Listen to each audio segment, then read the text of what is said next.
மாதா தொலைக்காட்சி நேயர்களுக்கு வணக்கம். இன்றைய நிகழ்ச்சியில நம்ம பார்க்க போறது சர்க்கரை நோய், அதன் துணை நோய்களும். இப்போ ஒருத்தருக்கு சுகர் ப்ராப்ளம், டயபெட்டிக் ப்ராப்ளம் வந்துருச்சு. இவங்க என்ன பண்ணணும்? இவங்க குடும்பத்தினரும் என்ன பண்ணணும்? அதுதான் இப்போ சிந்திக்கிறதுக்காக, ஒரு விழிப்புணர்வாக நம்ம இருக்கணும். இப்போ அந்த குடும்பத்தில இதுக்கு முன்ன யாருக்கும் டயபெட்டிக் இல்ல. இப்பதான் ஒருத்தருக்கு வந்திருக்கு. எல்லாருக்கும் வர்றதுக்கு வாய்ப்பு இருக்கு. உலகத்துல உள்ள எல்லாருக்கும் டயபெட்டிக் வர்றதுக்கு வாய்ப்பு இருக்கு. அப்ப நம்ம என்ன பண்ணணும்? வந்தவங்களும் சரி, வராத இருக்கிறதுக்காகவும் நம்ம சில வழிமுறைகள கடைபிடித்தே ஆக வேண்டும். அப்ப முதல்ல டென்ஷன் இருக்கக்கூடாது. நல்ல உடற்பயிற்சி, நல்ல உணவு கட்டுப்பாடு, இல்ல சுகர் அதிகமா இருந்தா அதுக்கு தகுந்த மருந்து, மாத்திரைகள். அது எந்த சிஸ்டம்னாலும் நீங்க எடுத்துக்கலாம். ஆக மொத்தம் சுகர கண்ட்ரோலுக்கு வரணும். அது மருந்துகளால அவசரத்துக்கு அதிகமா இருக்கிறத கண்ட்ரோல் பண்ணிக்க. ஆனா அதுவே கண்ட்ரோல் ஆகாது. கூட நீங்க உடற்பயிற்சியும், உணவு கட்டுப்பாடும், மன நிம்மதி, அமைதி இருந்தால் மாத்திரத்தான் சுகர் கண்ட்ரோல்ல வரும். ஏன்னா நெறைய பேஷண்ட் பார்த்துருக்கோம். சிலர்லாம் ரொம்ப ஹேப்பியா, ஜாலியா நல்ல கண்ட்ரோல்ல இருப்பாங்க.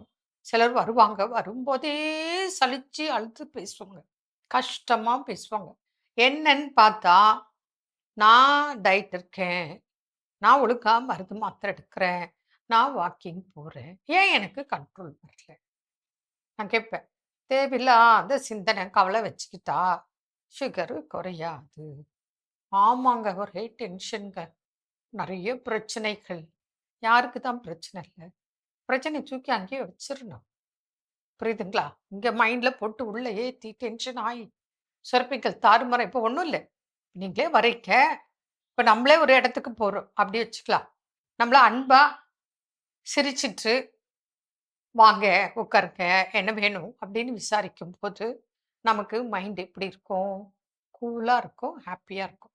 பரவால்ல, நல்லா அன்பா, பண்பா பேசுறாங்க அப்படின்னு கூல் ஆயிப்போம். இதுவே, "யாரு? என்ன? ஏன்? எதுக்கு வந்தீங்க?" அப்படின்னா, "என்னப்பா இப்படி பேசுறாங்க?" அப்படின்னு நமக்கு தேவையில்லாத கவலை, டென்ஷன், மன உளைச்சல் ஸ்டார்ட் சின்ன விஷயத்துக்கே. அப்போ எத்தனையோ பிரச்சனைகள் இருக்கும். அதெல்லாம் நம்ம மனசுல போடும்போது என்ன ஆகும்? அதனால நான் பார்ப்பேன். இங்க வர்ற பேஷண்ட் எல்லாம் பார்ப்பேன். ஒரு சாராரு ரொம்ப ஹேப்பியா டேக் இட் ஈஸி. அதே சமயம் நல்லா ஃபாலோ பண்ற டைப் இருக்கும். நேத்து கூட ஒரு அம்மா வருது வேலூர்ல இருந்து. அவங்க பாட்டுக்கு அழுவுறாங்க, அழுவுறாங்க, அழுவுறாங்க. எல்லா கதையும் சொல்லி அழுவுறாங்க. எல்லாமே இருக்கு. ஆனா அவங்களுக்கு ஹெல்ப் இல்ல. எல்லாருமே இருக்காங்க. பண வசதி இருக்கு. எல்லாம் இருக்கு. ஆனா அந்த அம்மாக்கு யாரும் பார்க்கல. அதுதான் அந்த அம்மாக்கு மன வருத்தம். நான் சொன்னேன், "கடவுள் இருக்காரு. கடவுள் மேல நம்பிக்கை இருக்கு. இத பத்திலாம் கவலைப்படாதீங்க. உங்களுக்கு வேணும்ன்றது கேளுங்க. அவங்களா குடுப்பாங்கன்னு நீங்க இவ்ளோ நாள் நீங்க எதிர்பார்க்கல, கேட்கல. இப்ப உங்களுக்கு வயசாச்சு. உடம்புக்கு முடியல. உங்களுக்கு தேவை இருக்கு. அங்க உங்க வீட்லயும் வசதி வாய்ப்புகள் இருக்கு. அத நீங்க தான் பயன்படுத்திக்கணும். இது பாருங்க, எனக்கு மாசம் ஆனா இவ்ளோ வேணும். எனக்கு உடம்பு சரியில்ல. நானு இவ்ளோ இதுக்கு செலவு பண்ணணும். எனக்கு இந்த பழம் வாங்கணும், இந்த காய் வாங்கணும், இந்த மருந்து வாங்கணும். இவ்ளோ எனக்கு வேணும்னு கேளுங்க." அப்படின்னு சொல்றேன். அவங்க தயங்கி தயங்கி, நான் இனிமே ஏதாவது ஒரு தொழில் ஆரம்பிக்கட்டா? பிசினஸ் பண்ணட்டா? வீட்ல இருந்து பிளவுஸு, சாரி விக்கட்டா? இல்லன்னா ஒரு கடை போட்டு சிற்றுண்டி ஏதாவது செஞ்சு சேல்ஸ் பண்ணட்டா? வயசு எவ்வளோ? 60. உடம்புக்கு முடியல. ஆனா வேலை செஞ்சு தானே சம்பாதிச்சு வாழணும்னு நினைக்கிறாங்க. ஆனா வீட்ல வசதி வாய்ப்புகள் இருக்கு. ஏதோ சில காரணங்கள் அந்த ஆராய்ச்சி நமக்கு வேண்டாம். இவங்க கேட்க மாட்டேன்றாங்க, அவங்க குடுக்க மாட்டேன்றாங்க. நான் சொன்னேன், "இதுல ஈகோ ப்ராப்ளம் இல்ல. நீங்க இவ்ளோ நாள் அவங்களுக்கெல்லாம் செஞ்சீங்க ஹஸ்பண்ட்க்கு, குழந்தைகளுக்கு. இப்ப நீங்க கேளுங்க. உங்க மகன் கிட்ட கேளுங்க.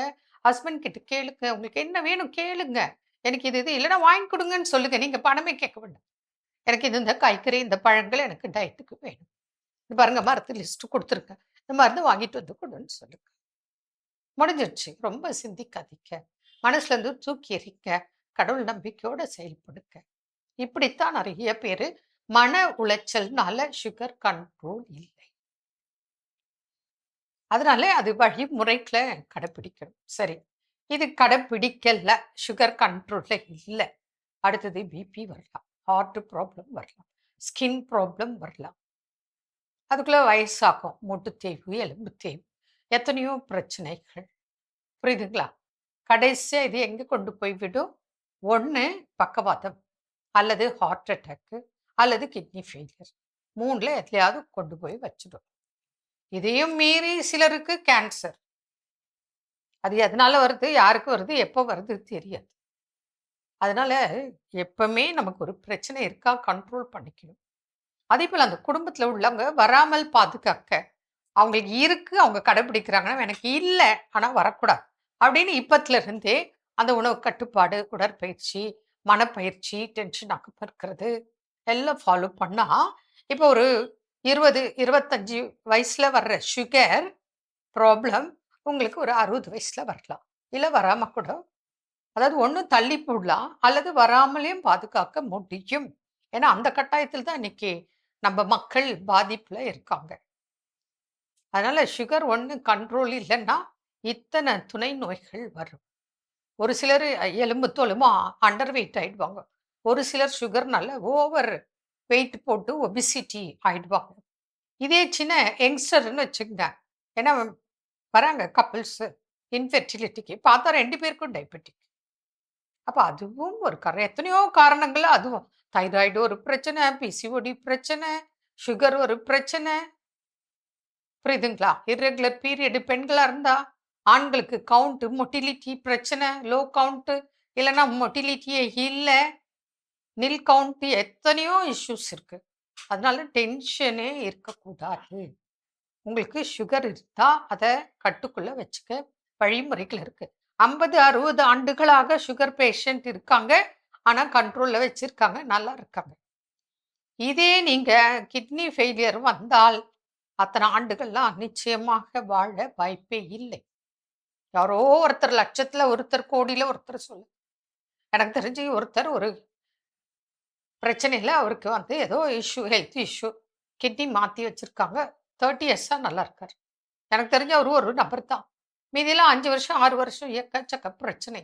அதனால இத கண்ட்ரோல் பண்ணியே ஆகணும். இல்லன்னா ஏகப்பட்ட துணை நோய்கள் வரும் சர்க்கரையால். மீண்டும் நாளை சந்திப்போம். நன்றி. அன்னை மரியே வாழ்க!